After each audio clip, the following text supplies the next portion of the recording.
So the bottom section is to tell me, how did it go? We have to cook something and then we have to explain whether the HomeBot or purchase is better. I created the game of Tenacity based off of the game of life because I was thinking of a way for my UBD of how can I encapsulate everything that I'm going to teach. One type of curriculum that's really going to bring everything together in a cohesive way. I feel like the game teaches us a lot, but it shows us how much everything's costing and how much work it is, and it's really cool. All right, you may begin. We don't have a lot of money to spend. Financial literacy is really the lifeblood that runs through the whole game because it's a skill that kids are applying, whether they're buying fabric for textiles or ingredients for food, or figuring out how much they need to, what percentage markup they need to mark up their products in their business so they can make a profit.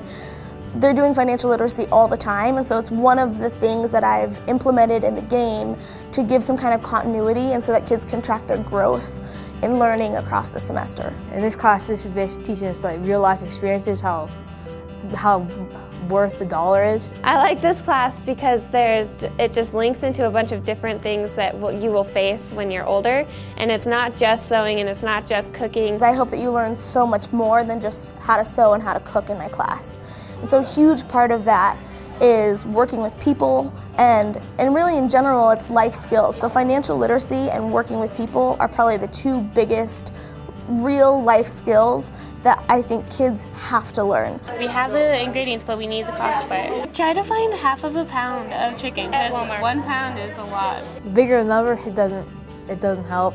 The money in this class goes just like that. It doesn't last very long. 4 ounces. Do we still have to put it on the order form? Oh yeah, and then I have to figure out the cost for the bread. And I didn't know which one you guys wanted, so we can pick it out together. I think one of the coolest things about the class and the way it can encourage or inspire kids is that because we do a business, based off of the skills that they learn in this class, some kids take those and they go and they make their own small businesses outside of school. She's an awesome teacher. She really wants us to get to the highest potential in this class. I really want to just have that experience, like when I get off on my own, when I get older and stuff, is to have ability to care for myself. One of the major things that I think I've learned from this class with the repercussions on things is especially with the money and how you keep track of things. If you don't keep track of stuff at the right places at the right times, then a lot of times you can get into debt or you can come along problems along the way that